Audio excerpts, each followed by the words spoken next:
आज मैं आपको एक कहानी सुनाना चाहता हूँ। ऐसी कहानी जिसको सुनने के बाद आप भगवान से गरीब होने की शिकायत बंद कर देंगे और आप उस रास्ते पर आगे बढ़ जाएंगे जो आपको अमीरी की तरफ लेकर जाएगा। कहानी कुछ ऐसी है कि एक गरीब आदमी था और वो हमेशा ही भगवान से अपनी गरीबी की शिकायत करता रहता था। उसे शिकायत ये थी कि उसके झोपड़े से कुछ दूर रहने वाला आदमी इतना अमीर है और वो गरीब। उस अमीर आदमी को सब कुछ आसानी से मिल जाता है और गरीब को हमेशा ही मेहनत करना होती है, तब भी कई बार उसे भूखा रहना होता है। रोज रोज की शिकायत सुनकर भगवान ने सोचा चलो आज इसको जवाब दे ही देता हूँ। तो ऐसे में भगवान ने क्या करा कि जो अमीर आदमी था उसको गरीब आदमी के बराबर गरीब बना दिया और दोनों को ही मछली पकड़ने वाली एक छड़ी दे दी। दोनों को एक बराबर का झोपड़ा दे दिया और दोनों के हालात बिल्कुल एक जैसे कर दिए। क्योंकि दोनों ही बराबर के गरीब थे और दोनों के पास मछली पकड़ने वाली छड़ थी, तो दोनों ही मछली पकड़ने लगे। पहले दिन दोनों ने ही 10 मछलियां पकड़ी। मछली पकड़ने के बाद जो आदमी पहले से गरीब था उसने पूरी 10 मछलियों को बेच दिया और बदले में उसे 2000 रुपए मिले। अब इस आदमी ने अपने लिए और अपने परिवार के लिए अच्छा खाना खरीदा, थोड़ी मिठाई खरीदी और उस आदमी ने अपने पूरे परिवार के साथ मिलकर वो रात बहुत अच्छी तरीके से पार्टी करते हुए बनाई। लेकिन जो आदमी अमीर से गरीब हुआ था उसने सिर्फ 9 मछलियां बेची। उसने एक मछली को अपने परिवार के साथ मिलकर खा लिया और बाकी की 9 मछलियों को बेचकर 1800 रुपए कमा लिए। हालांकि ऐसा करने पर उसके परिवार को भूखा रहना पड़ा, लेकिन फिर भी उसने यही किया। अगले दिन उसने 1000 रुपए खर्च करके एक मछली पकड़ने वाली छड़ खरीदी और 500 रुपए एक इंसान को देकर अपने साथ काम करने के लिए रख लिया और 300 रुपए बचाकर रख लिए ताकि कभी जरूरत पड़े तो काम आ सके। अब अगले दिन जो इंसान पहले से गरीब था, जिसने अपनी मछली के सारे पैसे पहले ही खर्च कर दिए थे, उसे फिर से 10 मछलियां मिली। इस बार भी वही हुआ। शिकायत करने वाले शख्स ने अपनी सारी मछलियों को बेच दिया और उस पूरे पैसे को अलग अलग जगहों पर खर्च कर दिया।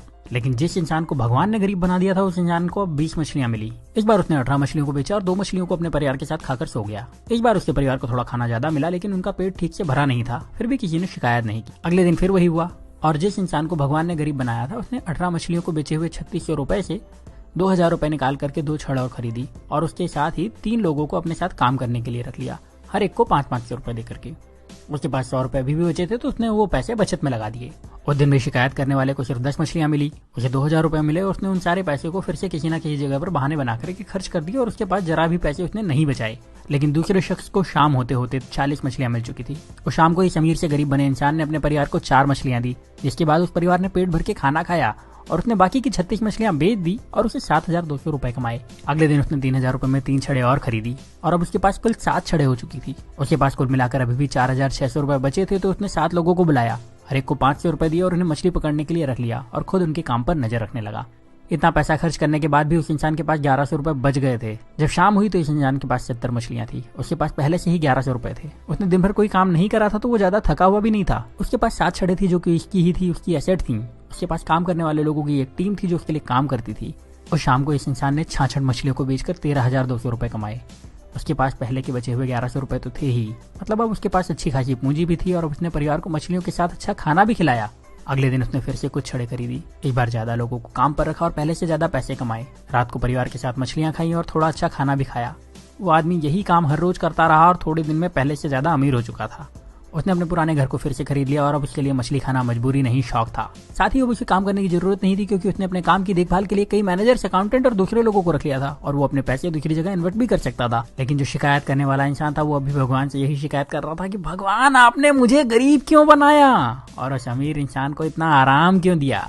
अब आप समझदार हैं, आप ये समझ चुके होंगे कि भगवान किसी का फेवर नहीं करते। वो सभी को एक जैसे ही देखते हैं, सभी को एक जैसे मौके देते हैं, सभी को एक जैसे संसाधन देते हैं, सभी को सफल और धनवान होने का अधिकार देते हैं। पर आपको ये भी समझना होगा कि दुनिया में कुछ भी फ्री नहीं मिलता। इस कहानी में भी आपने देखा कि उस इंसान ने गरीबी से वापस अमीर होने के लिए पहले कुछ समय तक आधा पेट खाना खाया, उसके बाद भरपेट खाना खाया, फिर भी बचत के साथ पैसे खर्च करे और अपने पैसे को सही तरह से इन्वेस्ट भी करता रहा। जबकि गरीब इंसान सिर्फ मजे में लगा रहा और शिकायत करता रहा और हमेशा गरीब बना रहा। अगर आपको लगता है कि अमीर इंसान रिच होने के लिए तकलीफें नहीं उठाते तो ऐसा नहीं है। वो गरीबों से ज्यादा तकलीफ उठाते हैं। वो अपने आराम के लिए गरीब लोगों से ज्यादा मेहनत करते हैं पर शिकायत नहीं करते और वो अपने पैसे का सही इस्तेमाल करते हैं, इसीलिए उन्हें अमीर होने का अधिकार भी है। तो अगर आप गरीब हैं तो अपनी गरीबी की शिकायत मत करिए, बल्कि उस काम को पूरी ईमानदारी से करिए जो आपको मिला है। ये सोच के कि उसमें ज्यादा से ज्यादा पैसे कैसे कमाया जाए और अपने पैसे को सही तरह से खर्च करिए, अपने पैसे को सही तरह से इन्वेस्ट करिए। और जब आप ऐसा करेंगे तो आपको अमीर होने से कोई नहीं रोक पाएगा, कोई भी नहीं। अब यहाँ मैं आपसे एक सवाल करने वाला हूँ और कमेंट में उसका जवाब जरूर दीजिएगा। क्या आपको लगता है कि भगवान या किस्मत सच में आपकी गरीबी के जिम्मेदार हैं? और अगर अभी तक आप यही समझते थे तो आपने अपनी सोच बदली या नहीं? अपना जवाब मुझे कमेंट में जरूर बताइएगा। अगर आपने अपनी सोच बदल ली है और आपको लगता है कि ये वीडियो ज्यादा से ज्यादा लोगों के पास जाना चाहिए तो इस वीडियो को दूसरों को शेयर करिए। इतना ज्यादा शेयर करिए कि लोग अपनी जिम्मेदारी खुद लेना शुरू कर दें और फिर कोई भी रुकावट उन लोगों को अमीर होने से ना रोक पाए। तो इस वीडियो को आप शेयर करिए फेसबुक पर, इस वीडियो को शेयर करिए अपने व्हाट्सएप पर, इस वीडियो को शेयर करिए अपने व्हाट्सएप के सारे दोस्तों के ग्रुप में, जहां आप शेयर कर सकते हैं वहां शेयर